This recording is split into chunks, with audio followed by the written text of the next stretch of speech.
भारत में हम अतिथि देवो भव करते हैं, बिल्कुल, that's how we have grown up, ठीक है।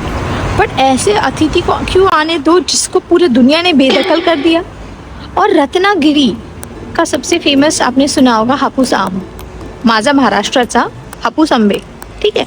यहाँ ऑस्ट्रेलिया में मैं हूँ, यहाँ हम क्रेव करते हैं कि आम का कब सीजन आए, कब एक्सपोर्ट होगा और कब हमें हापूस आम खाने को मिलेंगे।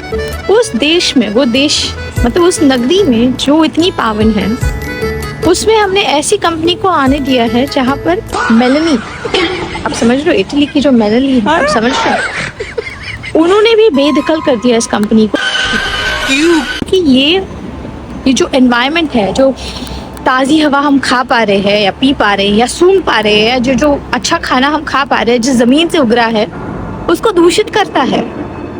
इसलिए उन्होंने बोला निकलो, ठीक है।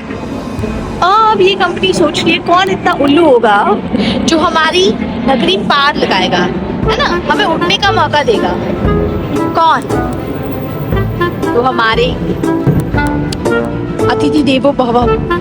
इस फैक्ट्री की मशीन्स पर बोली लगती है और सिर्फ एक कंपनी इन सारी मशीन्स को खरीद लेती है, जिसका नाम है वीवा लाइफ साइंस, एक इंडियन कंपनी। इन सारी मशीन्स को शिप के थ्रू कंटेनर्स में मुंबई लाया जाता है। महाराष्ट्र के रत्नागिरी डिस्ट्रिक्ट में इन सारी मशीनों को सेटअप किया जाता है और 2025 में एक फैक्ट्री बन के तैयार हो जाती है। वहाँ पे उन्होंने पूरा प्लांट सेट कर दिया। वहाँ पे अब कितने लोग वहाँ पे ऑलरेडी काम कर रहे हैं। 2025 में ये पूरा प्लांट एक्टिवेट हो गया और ये फैक्ट्री वही केमिकल बनाती है जो इटली में बनाए जा रहे थे। और कमाल की बात बताऊं, PFAS केमिकल को रेगुलेट करने का हमारे देश में कोई कानून ही नहीं है। क्या बात कर रहे हैं?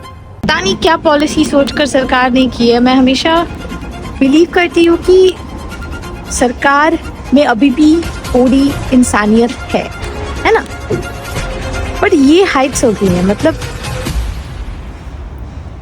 झारखंड कम था, झारखंड के एक गांव से आ रहा है जहाँ पे हर तीसरे इंसान, रणवीर, हर तीसरे इंसान को एक डिसेबिलिटी था कि अब रत्नागिरी को भी प्रदूषित कर दिया।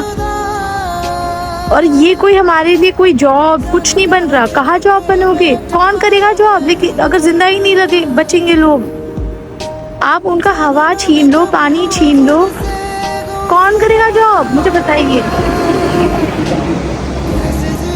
सवाल पूछिए और सवाल का जवाब इन्हें देना पड़ेगा।